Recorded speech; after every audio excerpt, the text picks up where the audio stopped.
हमने अपने पिताजी से पूछा, हमने कहा पिताजी ये बताइए कि कलयुग कब आएगा?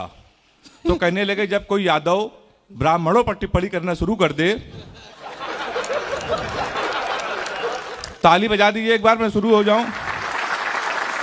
टिप्पणी की क्या बात है, भुवन मोहिनी के पास बैठा था तो ऐसा लग रहा था जैसे लक्ष्मी जी अपने वाहन के साथ विराजमान है, और ये तो लक्ष्मी जी की कृपा है जो वाहन पे नहीं बैठी है, वरना मनोहर भैया के पास एक फोटो इसका भी लगाना पड़ता।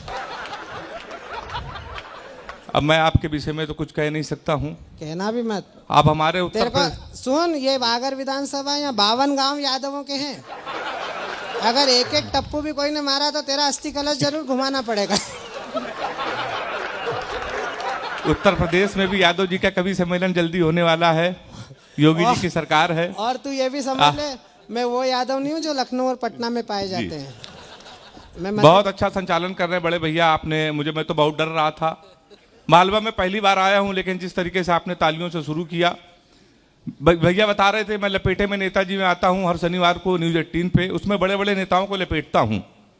शशिकांत भैया ने कहा मालवा बेटा आए हो, सांसद जी बैठे, इनको लपेटने की कोशिश मत करना, क्योंकि उसके कई कारण है। पहला कारण तो यह है कि तू ब्राह्मण है, दूसरा कारण यह है कि तू कानपुर से आया है, तीसरा कारण यह है कि तू कार से आया है। उत्तर प्रदेश वाले कार से आ तो जाते हैं मध्य प्रदेश में। ताली जोरदार बजा दीजिए एक बार। तो कार कहां पलट जाए तो कानपुर वालों को बहुत डर लगता भाई साहब। तो मैं सांसद जी के लिए कोई टिप्पणी नहीं करूंगा। देश के सबसे बड़े सबसे अच्छा संचार अगर कोई सांसद है तो आपके अपने, मैं प्रणाम करता हूं। मैं उत्तर प्रदेश से आया हूं, ऐसा नहीं कि वहां के नेता खराब होते हैं। मैं तो कानपुर का हूं भाई साहब। वहां के नेता भी बहुत अच्छे होते हैं और वहां के सांसद भी बहुत अच्छे होते हैं। मोदी जी ने वृक्षारोपण सफाई अभियान पूरे हिंदुस्तान में छेड़ रखा है, तो हमारे कानपुर के सांसद जी ने भी वृक्षारोपण कानपुर में किया। 1 महीने पहले एक वृक्ष लगाया, एक पौधा, उसको आधे घंटे बाद बकरे ने खा लिया। शाम को सांसद जी ने उस बकरे को खा लिया। तो मैं उसी कानपुर से आया हूं। ताली अभी भी कमजोर है आपकी। तो जानी भैया को मैं अपना आदर्श मानता हूं। हमारा सांसद तो शाकाहारी, बड़े देश के बड़े कवि हैं। तो मैं आपको बता दूं, मैं सांसद जी के लिए कुछ नहीं कह सकता हूं। वीर रस के बड़े बड़े कवि यहां पर आपने बुलाए हैं। हम लोग उत्तर प्रदेश में वीर रस के कवियों को नहीं बुलाते। इतनी वीरता हमारे उत्तर प्रदेश में पहले से है। हमारे कानपुर की वीरता तो पूरे विश्व ने देखी, तो हम लोग वीर रस के कवि को नहीं बुलाते हैं। मैं आपको बता दूं, ये भी 1.5-2 महीने पहले 7 बजे एक यादव जी सुबह सुबह हमारे पास आ गए। 7 बजे यादव ही सुबह आ सकता है, तो मेरे पास आ गए सुबह। कहने लगे पंडित जी हमको आशीर्वाद दो, हमको डिस्कवरी चैनल जाना है। तो हमने कहा वहां क्या करोगे? कहने लगे हमको शेर के साथ सेल्फी लेनी है। हमने कहा पागल हो गए हो क्या? कहने लगे क्यों? मोदी जी शेर के साथ सेल्फी ले सकते हैं डिस्कवरी चैनल में, मैं नहीं ले सकता हूं, मैं तो कानपुर का हूं। तो हमने कहा वो प्रधानमंत्री पूरी व्यवस्था से गए थे, तुम्हारे पास क्या व्यवस्था है? तो उन्होंने कहा 1 क्वार्टर हमारी जेब में पड़ी है, हमको आप जाने दीजिए और आशीर्वाद दीजिए। आपको सही बता रहा हूं, यादव जी गए डिस्कवरी चैनल और उन्होंने शेर के साथ सेल्फी डाली। वो सेल्फी बहुत वायरल हुई, सच्ची घटना। उन्होंने शेर के साथ सेल्फी डाली। 15 मार्च को उन यादव जी की याद में कानपुर में कवि सम्मेलन है। संचालन शशिकांत यादव जी कर रहे हैं और ताली अभी भी कमजोर है आपकी। तो साहब मैं बता चुका हूं, मैं उत्तर प्रदेश का हूं।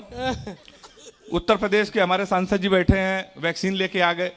उत्तर प्रदेश से कुछ नेता कह रहे हैं कि हम वैक्सीन नहीं लगाएंगे, तो बड़ा उनका विरोध हुआ।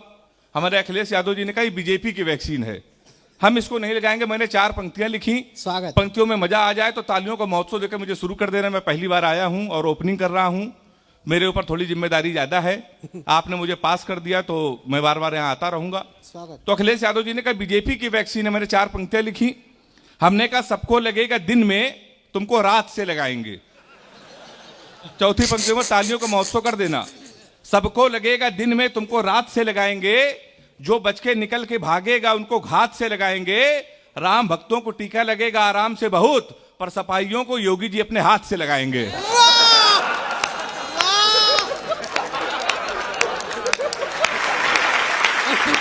सफाई दवाइयों को योगी जी अपने हाथ से लगाएंगे। शशिकांत भैया बता रहे हैं कि कोरोना में बड़ा परिवर्तन हो गया।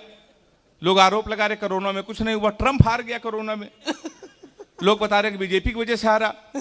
बीजेपी की वजह से नहीं हारा, मैं कारण आपको बता रहा हूं, वो कांग्रेस की वजह से हारा है। अच्छा, क्योंकि जब ट्रंप इंडिया आया था तो मोदी जी ने ट्रंप को 3 बंदर दिखाए थे आपको। तो कांग्रेस वालों ने प्रेस कॉन्फ्रेंस किया, कहने के हम मोदी जी से बहुत नाराज हैं। तो लोगों ने कहा आप नाराज क्यों हो? तो उन्होंने कहा 3 बंदर तो दिखा दिए, हमारा वाला क्यों नहीं दिखाया? ताली जोरदार बजाइए एक बार। तो इसीलिए ट्रंप निपट गए साहब। वो इमरान खान कहने लगा हम कश्मीर के विषय में मध्यस्थता करेंगे। तो हमने कहा मोदी जी इस काम के लिए है तो तुम मध्यस्थता क्यों करोगे भाई, हमारा मसला है कश्मीर, तुम क्यों करोगे? मैंने 4 पंक्तियां लिखी, चौथी पंक्तियों में मुझे शुरू कर देना। हमने कहा इमरान ज्यादा बोलोगे तो तुम्हारी दस्तार चली जाएगी, सर की पगड़ी। हमने कहा इमरान ज्यादा बोलोगे तुम्हारी दस्तार चली जाएगी, गोली चली इधर तो उस पार चली जाएगी। हमारे घर के मसले में तुम अम्मा ना बनो, अमित शाह को भेजेंगे तुम्हारी सरकार चली जाएगी। अमित शाह को भेजेंगे तुम्हारी सरकार चली जाएगी। तो आप समझ गए होंगे मैं पक्का उत्तर प्रदेश वाला हूं। मैं एक स्कूल में पढ़ाता हूं। कोई हाथ से कभी टीचर हो जाए तो बच्चे का भविष्य आप समझ सकते हैं। हमने अपने स्कूल के एक बच्चे से पूछा, हमने कहा बेटा ये बताओ 1 किलो रुई और 1 किलो लोहा, दोनों में भारी क्या होगा? उसने कहा मास्टर साहब लोहा भारी होगा। मैंने कहा बेवकूफ, मैं जो तुमसे कह रहा हूं कि 1 किलो रुई 1 किलो लोहा, जब दोनों 1 किलो है, रुई भी 1 किलो है, लोहा भी 1 किलो है, तो लोहा कैसे भारी होगा? उसका जवाब सुनिएगा। उसने कहा मास्टर साहब आप हमको 1 किलो रुई फेंक के मारिए, हम आपको 1 किलो लोहा फेंक के मारते हैं, आप जान जाओगे क्या भारी होगा।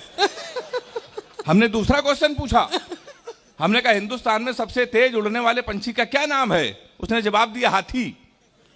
हमने खड़े हो जाओ तुम्हारे बाप क्या करते हैं? उसने कहा दाऊद के गिरोह में शूटर हैं। हमने कहा बैठ जाओ, हाथी सही जवाब। तो भाई साहब मैं कानपुर में टीचर हूं, हास्य का कवि हूं।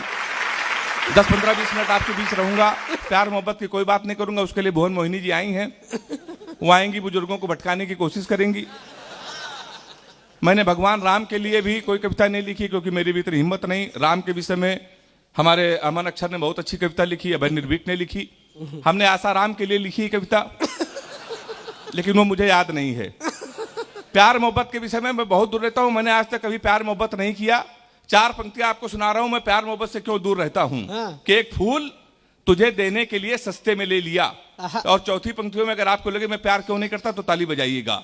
कि एक फूल तुझे देने के लिए सस्ते में ले लिया, देखे ना कोई इसलिए बस्ते में ले लिया, फूल तुझे देने को निकले थे जाने मन, पर बजरंग दल वालों ने उसे रास्ते में ले लिया। तो साहब मैं बहुत दूर रहता हूं प्यार मोहब्बत से। अच्छा प्यार मोहब्बत तो छोड़िए, हमने किसी लड़की का आज तक गौर से देखा तक नहीं। लड़कियों की बीमारी होती, बीमारी सही हो तो नौजवान हाथ उठा के मेरा समर्थन करना। लड़कियों की बीमारी होती, किसी लड़की का आप गौर से देख लो तो कहेंगी देखो कैसे कुत्ते की तरह देख रहा है, ना देखो तो कहेंगी कुत्ता देख भी नहीं रहा है। तो साहब मैं बहुत दूर रहता हूं। ये हमारे शशिकांत भैया हैं, कल लगा यार ये प्यार मोहब्बत से दूर क्यों रहते हो, श्रृंगार से भागते क्यों हो? ये बात मयंक की टीम को बहुत अच्छी लगी। तो मैं युवा मोर्चा वालों को तो ऐसे भी अच्छी लगेगी। तो मैं प्यार मोहब्बत के विषय में बहुत दूर रहता हूं। शशिकांत भैया मुझसे पूछते हैं यार ये तुम लड़कियों से भागते क्यों, प्यार मोहब्बत के विषय में दूर क्यों रहते हो? मैं मालवा पहली बार आया हूं। मैं आपको बता दूं मेरा बचपन का मित्र है, उसने हमको रोते रोते लव स्टोरी सुनाई थी साहब। हमने रोते रोते लव स्टोरी सुनी, तब से हमने कसम खा ली ने प्यार करेंगे ना किसी को प्यार करने देंगे। वो लव स्टोरी हम पूरे मालवा को सुना देना, किसी की हिम्मत हो तो प्यार करके दिखा देना, मेरा चैलेंज है। वो लव स्टोरी कुछ इस तरीके की है, जब हम 3 साल के थे तब वो पैदा हुई थी। हम कक्षा 2 में आए, वो केजी में आई। हम 5 में आए, वो 4 में आई। हम हाई स्कूल में, वो 9th में आई। हम इंटर में आए, वो 1st ईयर में आई। फिर हम IIT की तैयारी करने लगे। लड़के इंटर के बाद ये तो SSC करते हैं, IIT करते हैं। हम IIT की तैयारी करने लगे, वो 1st ईयर में आ गई। हम IIT की तैयारी कर रहे थे, वो इंटर में आ गई। हम IIT की तैयारी कर रहे थे, वो BA में आ गई। हम IIT की तैयारी कर रहे थे, वो MA में आ गई। हम IIT की तैयारी कर रहे थे, उसने B.Ed कर लिया।